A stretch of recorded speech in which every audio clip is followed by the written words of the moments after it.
भारत की खोज पुस्तक के दूसरे अध्याय तलाश में भारत के अतीत की झांकी प्रस्तुत की गई है। यहाँ पाठ का सार है नेहरू जी की सोच। इसमें नेहरू जी ने कहना चाहा है कि भारत के अतीत में अवश्य ही ऐसी दृढ़ता रही है कि उसका अस्तित्व कभी डगमगाया नहीं। यदि हम पिछले 5000 वर्षों का विश्लेषण करें तो पाएंगे कि जो भारत में है उसका मुकाबला पूरा विश्व नहीं कर सकता। कभी कभी नेहरू जी के मन में यह भी विचार आता था कि आखिर यह भारत क्या है, अतीत में यह किस विशेषता का प्रतिनिधित्व करता था, इसने अपनी प्राचीन शक्ति को कैसे खो दिया। विशाल जनसंख्या का देश होने के बावजूद भी क्या भारत के पास ऐसा कुछ है जिसे जानदार कहा जा सके। आधुनिक विश्व से उसका तालमेल किस रूप में बैठता है। इतने विचार मन में होने पर भी वे एक आलोचक की भांति भारत के अतीत का विश्लेषण कर यह जानना चाहते थे कि भारत की मजबूती का कारण क्या है। संपूर्ण भारत का निरीक्षण। नेहरू जी ने संपूर्ण भारत के अस्तित्व पर दृष्टि डाल इसकी विशेषता को जानना चाहा। सर्वप्रथम उन्होंने भारत के उत्तर पश्चिम में स्थित सिंधु घाटी में मोहनजोदड़ो के प्राचीन नगर के घर और गलियों का निरीक्षण किया, जिसका अस्तित्व 5000 वर्ष पुराना बताया जाता है। साथ ही उसे आधुनिक भारतीय सभ्यता का आधार बताया जाता है। यहाँ की सभ्यता व संस्कृति निरंतर परिवर्तनशील व विकासशील रही है। फारस, मिस्र, ग्रीस, चीन, अरब, मध्य एशिया और भूमध्य सागर के लोगों में भी भारत का बराबर निकट संपर्क रहा है। भारत ने इन्हें प्रभावित भी किया था, वह स्वयं इसके प्रभाव में भी आए थे, लेकिन अपने सांस्कृतिक आधार को उन्होंने डगमगाने नहीं दिया।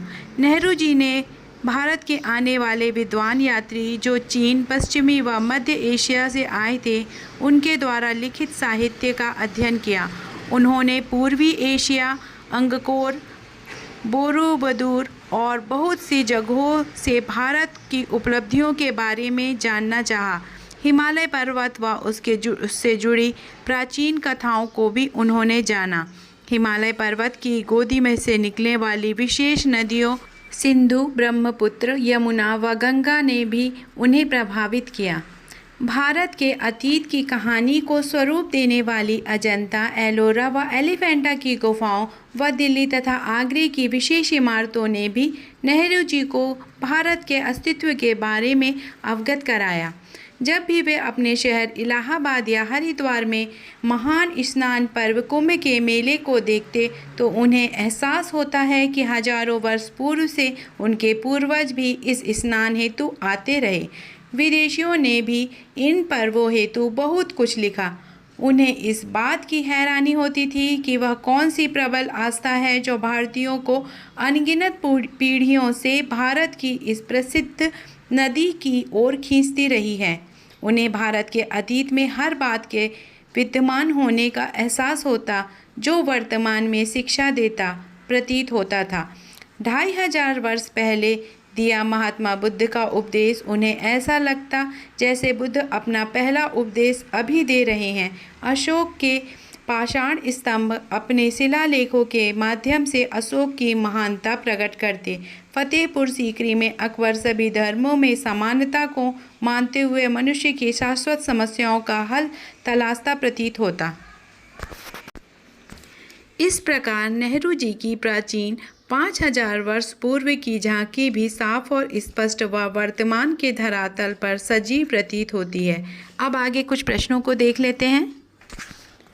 नेहरू जी ने भारत का विश्लेषण एक आलोचक की भांति क्यों किया? इसका उत्तर है वे अतीत के पसंद व नापसंद दोनों पक्षों का अवलोकन करना चाहते थे। अब दूसरा प्रश्न यहाँ लेंगे, सिंधु घाटी की क्या विशेषता थी? इसका उत्तर हम 3 पॉइंट में लेंगे। पहला पॉइंट है आधुनिक सभ्यता थी, दूसरा संस्कृति विकासमान थी और तीसरा सुलभ जीवन जीने की पूर्ण सुविधा थी। अब अगला प्रश्न है सिंधु नदी का दूसरा नाम क्या है? ये बहुत आगे कुछ जरूरी प्रश्न है। दीर्घोत्तरीय इसका प्रश्न इस उत्तर है प्रकार है। इंडस। भारत की भारत के अमरता अतीत को की देखकर झांकी नेहरू जी से के मन नेहरू में जी क्या ने विचार उठते क्या थे? निष्कर्ष दूसरा निकाला? प्रश्न है, इसका उत्तर नेहरू है जी भारत को की एक सभ्यता आलोचक की व दृष्टि से संस्कृति क्यों देखना भले ही चाहते थे? कितनी पुरानी हो तीसरा जाए, प्रश्न है, लेकिन सिंधु उसका घाटी में महत्व सदा स्थित बना रहेगा। मोहनजोदड़ो के एक नगर की क्या विशेषता थी, बताइए। चौथा प्रश्न है, नेहरू जी ने विदेशियों द्वारा रचित भारतीय साहित्य का अध्ययन क्यों करना चाहा? पांचवा प्रश्न है, नेहरू जी कश्मीर की ओर अधिक आकर्षित क्यों होते थे? और छठा प्रश्न है, हिमालय के हृदय से कौन कौन सी प्रमुख नदियां निकलती हैं? और सातवां प्रश्न है, सिंधु नदी की क्या विशेषताएं हैं? इन प्रश्नों के उत्तर आप स्वयं खोजने की कोशिश करें। अगर ना बने तो आप कमेंट्स द्वारा मुझे बता सकते हैं।